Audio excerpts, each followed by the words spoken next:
Hi friends, എല്ലാവർക്കും ഷോബഫിന്റെ പുതിയൊരു എപ്പിസോഡിലേക്ക് സ്വാഗതം. ലവ്ലി റണ്ണറിന്റെ 3rd എപ്പിസോഡാണ് ചാനലിൽ കാണാൻ പോകുന്നത്. എപ്പിസോഡ് ആരംഭിക്കുന്നത് പാർക്കിൽ ഇരുന്ന് സംസാരിക്കുന്ന ഹീറോയിനെയും സഞ്ജയെയും കാണിച്ചുകൊണ്ടാണ്. നീ ഇതെല്ലാം എനിക്ക് വേണ്ടിയാണ് ചെയ്യുന്നതെന്നറിയാം, പക്ഷേ എന്ന് കരുതി കോമ്പറ്റീഷനിൽ നിന്നും പിന്മാറാൻ ഞാൻ റെഡിയല്ല. നീ പേടിക്കുന്നത് പോലെ ഒന്നും സംഭവിക്കില്ല. ഞാൻ നാളെ ഉറപ്പായും ജയിച്ച് മെഡലുമായി വരും എന്നൊക്കെ അവളെ പറഞ്ഞ് സമാധാനിപ്പിക്കുന്നുണ്ട്. അവിടെ നിന്ന് കട്ട് ചെയ്ത് അടുത്ത ദിവസത്തെ കോമ്പറ്റീഷൻ കാണാനായി ഹീറോയിനും വരുന്നുണ്ട്. കോമ്പറ്റീഷൻ തുടങ്ങുന്നത് മുതൽ തീരുന്നത് വരെയും ഹീറോയിൻ ടെൻഷനോടെ കൈക്കൊന്നും പറ്റരുതേ എന്ന് പ്രാർത്ഥിച്ചുകൊണ്ടിരിക്കുകയായിരിക്കും. അവനും ഒരു പ്രശ്നവുമില്ലാതെ റെക്കോർഡോടുകൂടി ഫസ്റ്റ് പൊസിഷനിൽ എത്തുന്നുണ്ട്. പേടിച്ചതുപോലെ ഒന്നും സംഭവിക്കാത്തതിൽ ഹീറോയിൻ ഹാപ്പിയാണ്. അതിന്റെ സന്തോഷത്തിൽ അവർ പരസ്പരം നോക്കുന്നുണ്ട്. പിന്നീട് ഒരു ഫ്ലാഷ് ബാക്ക് ആണ് കാണിക്കുന്നത്. അവൻ അവളെ വീട്ടിൽ കൊണ്ടാക്കി സന്തോഷത്തോടെ അവൾ കയറി പോകുന്നത് നോക്കി നിൽക്കുന്നുണ്ട്. കയറി പോയി കഴിയുന്നതും സന്തോഷത്തിൽ കുറെ ഫ്ലൈയിങ് കിസ് കൊടുക്കുന്നുണ്ട്. ഇത് അങ്ങോട്ടേക്ക് വരുന്ന അവന്റെ ഫ്രണ്ട് കണ്ട് കണ്ണ് മിഴിച്ചു നിൽക്കും. ഇത്രയും കാലവും മസിൽ പിടിച്ച് നടന്ന അവനെ ഈ രീതിയിൽ ആദ്യമായാണ് കാണുന്നത്. അങ്ങനെ ഫ്രണ്ടിന്റെ മുന്നിൽ ആകെപ്പാടെ ചമ്മുന്നുണ്ട്. ആ ചമ്മലൊന്ന് മാറ്റാനായി കുറെ ഫ്ലൈയിങ് കിസ് അവനും കൊടുക്കും. ഹായുക്ക് അവനോട് അവൾക്ക് തായ്സ് എങ്ങനെയാണ് ഇഷ്ടമുള്ളത് എന്ന രീതിയിൽ സംസാരിച്ച് അവന്റെ മനസ്സിലിരിപ്പ് അറിയാൻ ശ്രമിക്കുന്നുണ്ട്. അത് പണ്ടല്ലേ, ഇപ്പോൾ അവൾ എന്റെ ഫാനാണെന്ന് ഹായുക്കിനോട് തർക്കിക്കുന്നതും ഫാൻ വേറെ ലവർ വേറെ. അതിനെന്താ, ഞാൻ അവളോട് എന്റെ ഇഷ്ടം തുറന്നു പറഞ്ഞാൽ പോരെ, പിന്നെ ഞങ്ങൾ നല്ല കപ്പിൾസ് ആകും എന്ന് സഞ്ജയും തിരിച്ചു പറയും. നീ വിചാരിക്കുന്നത് പോലെ ഇഷ്ടം തുറന്നു പറയുന്നത് അത്ര സിമ്പിൾ ഒന്നുമല്ല. ടൈമിംഗ് അത് വളരെ ഇമ്പോർട്ടന്റ് ആണ് എന്ന് പറഞ്ഞ് അതേപറ്റി ക്ലാസ് കൊടുക്കും. അങ്ങനെ ഫ്രണ്ട് പഠിപ്പിച്ചു കൊടുത്തതുപോലെ പ്രപ്പോസ് ചെയ്യാനുള്ള ടൈമിംഗ് നോക്കിയാണ് സഞ്ജയ് വെയിറ്റ് ചെയ്യുന്നത്. അതിനായി കോമ്പറ്റീഷൻ കഴിയുന്നതും അവളെയും വിളിച്ച് ഫുഡ് കഴിക്കാനായി ചെല്ലും. പ്രപ്പോസ് ചെയ്യാൻ പറ്റുന്ന രീതിയിൽ ഒരു ആംബിയൻസ് ഉള്ള റെസ്റ്റോറന്റ് എവിടെയാണുള്ളതെന്ന് നോക്കി ടെൻഷനോടെ നടക്കുന്നത് കണ്ട് ഹീറോയിൻ കാര്യം തിരക്കുമ്പോൾ അതൊന്നുമില്ല, നന്നായിട്ട് വിശക്കുന്നുണ്ട്, ഫുഡ് കഴിക്കണമെന്ന് പറയുന്നത് കേട്ട് കോമ്പറ്റീഷനൊക്കെ കഴിഞ്ഞതല്ലേ, പാവം നന്നായിട്ട് വിശക്കുന്നുണ്ടാകും, വല്ല നല്ല ഹെൽത്തി ഫുഡ് വാങ്ങി കൊടുക്കണമല്ലോ എന്ന് കരുതി തൊട്ടടുത്ത ചിക്കൻ സൂപ്പ് കൊടുക്കുന്ന ഒരു പഴയ രീതിയിലുള്ള തിരക്കുള്ള കടയിലേക്ക് പിടിച്ചു കയറ്റും. സത്യം പറഞ്ഞാൽ സഞ്ജയ് കുറച്ചു നേരം സംസാരിച്ചിരിക്കാമല്ലോ എന്ന് കരുതിയാണ് ഫുഡ് കഴിക്കാനായി വിളിച്ചത് തന്നെ. ഇപ്പോ കയറിയ റെസ്റ്റോറന്റ് ആകട്ടെ മുട്ടൻ തിരക്കും. ഇനി മറ്റെന്തെങ്കിലും വഴി നോക്കാമെന്നോർത്ത് വിഷമിക്കുന്നുണ്ട്. ഫുഡ് കഴിക്കുന്നതിനിടെ ഹീറോയിനോട് തായ്സങ്ങിനോട് നിനക്ക് ഏത് തരത്തിലുള്ള ഫീലിങ്സ് ആണ് ഉള്ളതെന്ന് ചോദിക്കുന്നതും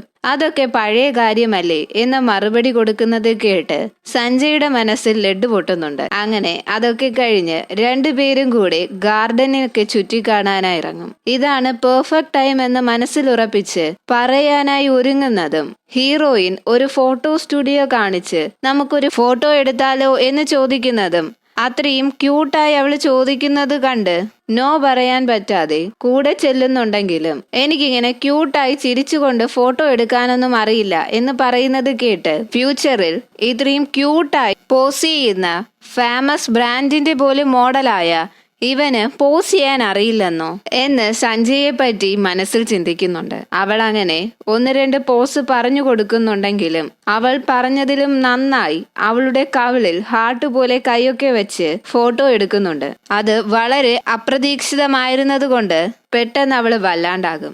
ഇതാണ് കറക്റ്റ് ടൈം എന്ന് മനസ്സിൽ ഉറപ്പിച്ച് സഞ്ജയ് പറയാൻ ഒരുങ്ങുന്നതും ഫോട്ടോ റെഡി എന്ന് മെസ്സേജ് വരുന്നതും ഒരുമിച്ചാണ്. അങ്ങനെ ആ ചാൻസ് മിസ്സാകും. അവിടുന്ന് കട്ട് ചെയ്ത് ഫ്യൂച്ചർ കാണിക്കുന്നതും സഞ്ജയുടെ റൂമിലെ ടേബിളിലും ഇതേ ഫോട്ടോ പ്രത്യക്ഷപ്പെടുന്നുണ്ട്. അവിടുന്ന് കട്ട് ചെയ്ത് അവർ രണ്ടുപേരും കൂടി ബസ്സിൽ തിരിച്ചു വരും വഴി ഹീറോയിന് യൂറിൻ പാസ് ചെയ്യാൻ തോന്നുന്നുണ്ട്. പക്ഷെ അതെങ്ങനെ ഇത്രയും ആരാധിക്കുന്ന ഫേവറേറ്റ് ഐഡിയലിനോട് പറയും എന്ന് ചിന്തിച്ച് കടിച്ചു പിടിച്ചിരിപ്പുണ്ട്. കഷ്ടകാലം എന്ന് പറഞ്ഞാൽ മതിയല്ലോ. റോഡിൽ ആക്സിഡന്റ് പറ്റിയത് കൊണ്ട് ട്രാഫിക് ജാം കാരണം ബസ് അവിടെ കുറച്ചു നേരം സ്റ്റോപ്പ് ചെയ്തിടും.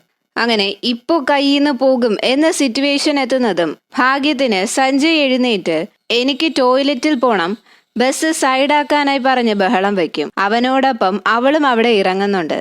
നീ പോയിട്ട് വാ, ഞാൻ ചുമ്മാ നടക്കാൻ ഇറങ്ങിയതാണെന്ന് ഹീറോയിൻ പറയുന്നതും ദാ താഴെ ആ പാലത്തിനടിയിലേക്ക് പൊക്കോ എന്ന് പറഞ്ഞ് ലൈറ്റ് അവളെ ഏൽപ്പിക്കും.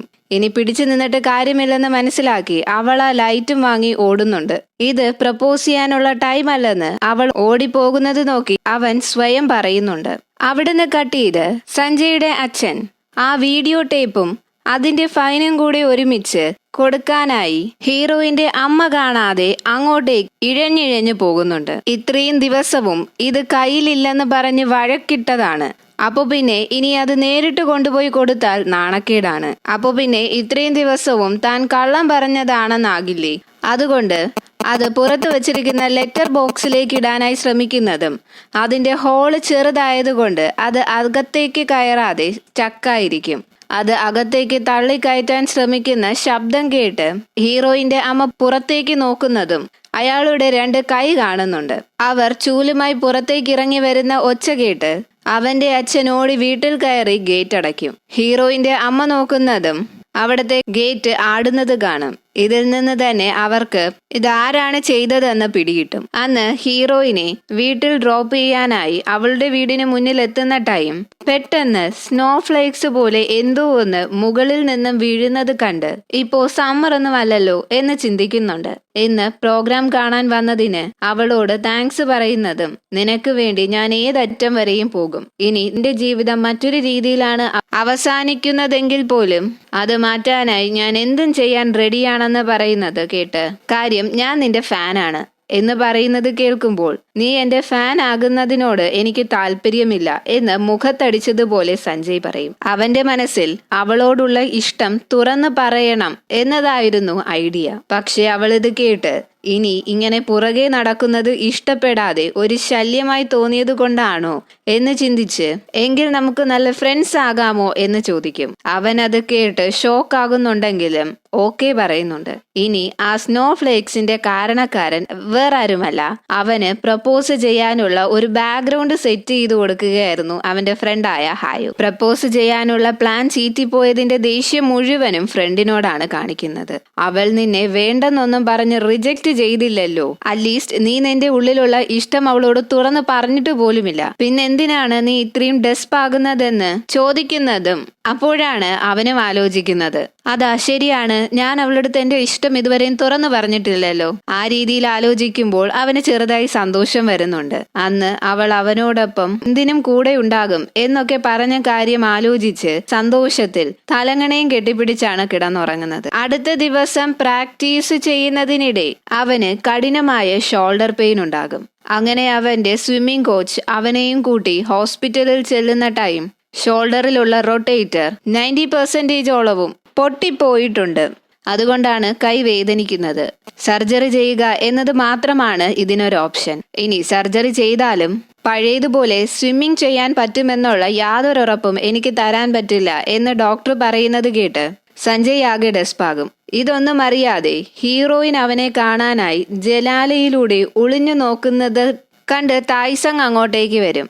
ഗ്രാനിക്ക് ഇങ്ങനെ ഒളിഞ്ഞു നോക്കുന്ന ഹോബിയുമുണ്ടോ എന്ന് കളിയാക്കും. വേഷം മാറി സഞ്ജയെ പറ്റിച്ച ദിവസം മുതൽ തായ്സങ് അവളെ ഗ്രാനി എന്നാണ് വിളിച്ച് കളിയാക്കുന്നത്.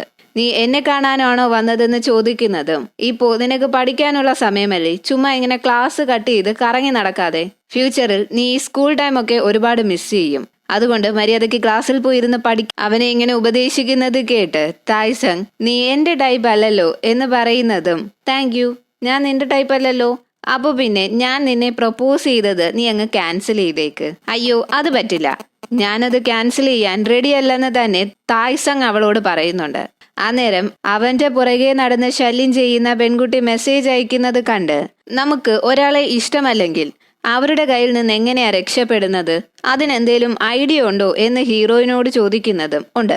ദാ നോക്ക്, ഇതുപോലെ ഇങ്ങനെ നടക്കണം എങ്കിൽ നിന്നെ പോലുള്ളവരെ അവോയ്ഡ് ചെയ്യാമെന്ന് പറഞ്ഞ് അവിടെ നിന്ന് എസ്കേപ്പ് ആകും. അങ്ങനെ അവിടെ നിന്ന് നടന്ന് വരും വഴിയാണ് സഞ്ജയെ കൈക്ക് ഇഞ്ചുറി പറ്റി ഹോസ്പിറ്റലിൽ അഡ്മിറ്റ് ആക്കിയ കാര്യം സാറ് പറഞ്ഞ് അറിയുന്നത്.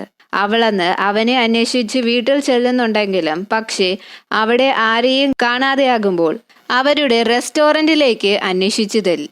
സഞ്ജയുടെ അച്ഛൻ ഒരു റെസ്റ്റോറന്റ് ആണ് നടത്തുന്നത്. ഇവിടെ സഞ്ജയ് മനസ്സ് തകർന്ന് അച്ഛനെ കാണാനായി വരുന്നതും അയാൾ ഈ കാര്യമൊന്നും അറിയാതെ അയാളുടെ ഫ്രണ്ട്സിനെയൊക്കെ വിളിച്ചുകൂട്ടി ഒരു സർപ്രൈസ് പാർട്ടി ഒരുക്കി വെച്ചിട്ടുണ്ടായിരിക്കും. എൻ്റെ മോനിനി ലണ്ടനിൽ നടക്കുന്ന ഒളിമ്പിക്സിൽ പാർട്ടിസിപ്പേറ്റ് ചെയ്യും. ആ ടൈം അവൻ്റെ ഓട്ടോഗ്രാഫൊക്കെ കിട്ടാൻ വലിയ പാടാണെന്ന് പറഞ്ഞ് എല്ലാവർക്കും അവൻ്റെ കയ്യിൽ നിന്നും ഓട്ടോഗ്രാഫൊക്കെ വാങ്ങിക്കൊടുക്കുന്നുണ്ട്. അത് കഴിഞ്ഞ് അവിടെ വെച്ച് തന്നെ എല്ലാവർക്കും ചെറിയൊരു ട്രീറ്റും കൊടുക്കും. അത് കഴിഞ്ഞ് അവനെ മാറ്റിയിരുത്തി, നിനക്ക് ലോക പ്രശസ്തനായ കോച്ച് മൈക്കിളിന്റെ 2 മാസത്തെ ക്ലാസ്സിന് വേണ്ടി ഞാൻ ബുക്ക് ചെയ്തിട്ടിട്ടുണ്ട്. അതിനായി നീ കുറച്ചു കാലം അബ്രോഡ് പോയി പഠിക്കേണ്ടി വരും. ട്രെയിനിങ് ഒക്കെ കുറച്ച് ബുദ്ധിമുട്ടായിരിക്കും. എന്നാലും ആ ക്ലാസ് അറ്റൻഡ് ചെയ്ത് കഴിഞ്ഞാൽ നീയും ടോപ്പ് സ്വിമ്മേഴ്സിൽ ഒരാളാകും എന്നൊക്കെ പറയുന്നത് കേട്ട് അവൻ അതിന് പോകുന്നില്ല എന്ന് പറയും. പൈസയുടെ കാര്യം ആലോചിച്ചാണോ ക്ലാസ്സിന് പോകുന്നില്ലെന്ന് പറയുന്നത്? നീ ഒരാളല്ലേ എനിക്കുള്ളൂ, ഞാൻ വേറെ ആർക്ക് വേണ്ടിയാ ഇങ്ങനെ കഷ്ടപ്പെടുന്നത്? നീ അതൊന്നും ആലോചിച്ച് ടെൻഷൻ ആവണ്ട, അതെല്ലാം അച്ഛൻ നോക്കിക്കൊള്ളാം എന്ന് പറഞ്ഞ് സമാധാനിപ്പിക്കുന്നതും. ഞാൻ പറ്റില്ലെന്നല്ലേ പറഞ്ഞത്, എനിക്ക് പോകാൻ താല്പര്യമില്ല, പിന്നെയും എന്തിനാ എന്നെ നിർബന്ധിക്കുന്നത്? ഞാൻ സ്വിമ്മിങ് കിറ്റ് ചെയ്യുകയാണെന്ന് പറഞ്ഞ് ബഹളം വെച്ച് അവിടെ നിറങ്ങിപ്പോകും. തൊട്ടുപുറകേന്ന് അയാളും ചെല്ലുന്നുണ്ട്. എനിക്കറിയാം കോഴ്സ് കുറച്ച് ടഫായിരിക്കും, പക്ഷെ നല്ല ക്ലാസ് ആണ്. എനിക്കിതെല്ലാം മടുത്തു. ഇങ്ങനെ കോച്ചിങ് ക്ലാസ്, ട്രെയിനിങ്, ഇതെല്ലാം എനിക്ക് മടുത്തു. എനിക്ക് കുറച്ച് സന്തോഷം വേണം. ഇങ്ങനെ അച്ഛന്റെ ഇഷ്ടപ്രകാരം എനിക്ക് ഓരോ ക്ലാസ്സും അറ്റൻഡ് ചെയ്യാൻ വയ്യെന്ന് പറഞ്ഞ് ദേഷ്യപ്പെടും. നീ ഈ സ്വിമ്മിങ് ഉപേക്ഷിച്ച് പിന്നെ എന്ത് ചെയ്യാനാ പോകുന്നത്? ഞാൻ എന്തെങ്കിലും ചെയ്യും, ഒന്നുമില്ലെങ്കിൽ ഈ റെസ്റ്റോറന്റിൽ വന്ന് നിൽക്കും എന്ന് പറയുന്നത് കേട്ട് അയാൾ അവനെ അടിക്കും. ഇത് അങ്ങോട്ടേക്ക് വരുന്ന ഹീറോയിനും കേൾക്കുന്നുണ്ട്. അവിടുന്ന് കട്ട് ചെയ്ത് അന്ന് വീട്ടിൽ ചെല്ലുന്നതും ഹീറോയിൻ, അപ്പോ പാസ്റ്റിൽ ഒരു മാറ്റവും വരുത്താൻ എന്നെ കൊണ്ട് പറ്റില്ലല്ലേ? കുറച്ച് വൈകിയാണെങ്കിലും സംഭവിക്കാനുള്ളത് അതുപോലെ തന്നെ സംഭവിക്കും എന്ന സത്യം തിരിച്ചറിഞ്ഞ സങ്കടത്തിൽ വിഷമിച്ചാണ് വീട്ടിലേക്ക് വരുന്നത്. അതൊന്ന് പരീക്ഷിക്കാനായി അവൾ ആക്സിഡന്റ് പറ്റിയ ഡേറ്റ് കലണ്ടറിൽ മാർക്ക് ചെയ്യാൻ ശ്രമിക്കുന്നതും എഴുതുന്ന അതേ സ്പീഡിൽ മാഞ്ഞു പോകും. ഇത് കാണുമ്പോൾ ഹീറോയിന് ഒരേ സമയം സങ്കടവും ദേഷ്യവും വരുന്നുണ്ട്. ഇങ്ങനെ എന്നെ കൊണ്ട് ഒന്നും ചെയ്യാൻ പറ്റില്ലെങ്കിൽ പിന്നെ എന്തിനാണ് എനിക്കിങ്ങനെ ഒരു അവസരം തന്നത് എന്ന് സങ്കടത്തോടെ ദൈവത്തോട് ചോദിക്കുന്നുണ്ട്. അങ്ങനെ അത് ആലോചിച്ച് കരയുന്ന ഹീറോയിനെ കാണിച്ച് കട്ട് ചെയ്താൽ അന്ന് സഞ്ജയ് അവന്റെ വീട്ടിൽ പോകാതെ നേരെ സ്കൂളിലുള്ള ജിമ്മിലേക്കാണ് പോകുന്നത്. അവിടെ പോയി അവൻ സാധനങ്ങൾ എടുക്കുന്ന കൂട്ടത്തിൽ അവന്റെ ആദ്യത്തെ സർജറി ചെയ്ത് കഴിഞ്ഞ സമയത്ത് എന്തൊക്കെ ചെയ്യണം, പഴയ ഹെൽത്ത് വീണ്ടെടുക്കാൻ വേണ്ടിയുള്ള എക്സസൈസും ആ ടൈം അവൻ ഫോളോ ചെയ്ത ഡെയിലി റുട്ടീനും ചാർട്ടും ഒക്കെ കാണുമ്പോൾ താൻ ഇത്രയുമൊക്കെ കഷ്ടപ്പെട്ടത് തന്നെ സ്വിമ്മിങ്ങിനോടുള്ള ഇഷ്ടം കൊണ്ടാണ്. ഇനി ആ സ്വിമ്മിങ് ചെയ്യാൻ പറ്റില്ലല്ലോ എന്നതോർത്ത് അവൻ പൊട്ടിക്കരയുന്നുണ്ട്. അടുത്ത ദിവസം രാവിലെ തന്നെ ഹീറോയിൻ അവന്റെ ഫ്രണ്ടായ ഹായൂക്കിനെ കാണാനായി വെയിറ്റ് ചെയ്ത് നിൽക്കും. അവനെ കാണുന്നതും ഇവന്റെ ഫേസ് സ്ക്രീനിൽ അടിപൊളിയാണല്ലോ, ഇവന്റെ ഫാൻസ് അല്ലേ സഞ്ജയ്ക്കെതിരെ റൂമർ സ്പ്രെഡ് ചെയ്തത്, അത് കാരണമല്ലേ സഞ്ജയ് ഡിപ്രഷനിലേക്ക് പോയത് എന്നൊക്കെ ചിന്തിച്ച് കൊല്ലാനുള്ള കലിയോടെയാണ് അവനെ നോക്കുന്നത്. നീ എന്തിനാ ഇങ്ങനെ തുറച്ചു നോക്കുന്നത് എന്ന് ചോദിക്കുന്നതും ഒന്നുമില്ല, സഞ്ജയ് ഇന്നലെ നിന്റെ വീട്ടിലുണ്ടായിരുന്നു, അവൻ ഓക്കെ ആയോ എന്നൊക്കെ ചോദിക്കുന്നതും ഇന്നലെ അവൻ എന്റെ വീട്ടിലായിരുന്നു, പക്ഷേ അവൻ ഇതേപ്പറ്റി ഒന്നും എന്നോട് സംസാരിച്ചില്ല, എന്തായാലും നീ അവനെ നന്നായി നോക്കണം എന്ന് താക്കീത് കൊടുക്കുന്നുണ്ട്. അവിടുന്ന് മാറി നിൽക്ക് എന്ന് പറയുന്നത് കേട്ട് ഹീറോയിൻ പുറകിലേക്ക് തിരിയുന്നതും ഒരു ബോൾ വന്ന് തലക്കടിക്കും. അവൻ ഓടി വന്ന് ക്ഷമ ചോദിക്കുന്നതും അവന്റെ നെയിം ടാഗിൽ ആ പയ്യന്റെ പേര് കാണുമ്പോഴാണ് ഈ പേര് ഞാൻ എവിടെയോ കേട്ടിട്ടുണ്ടല്ലോ എന്ന് ഓർമ്മ വരുന്നത്.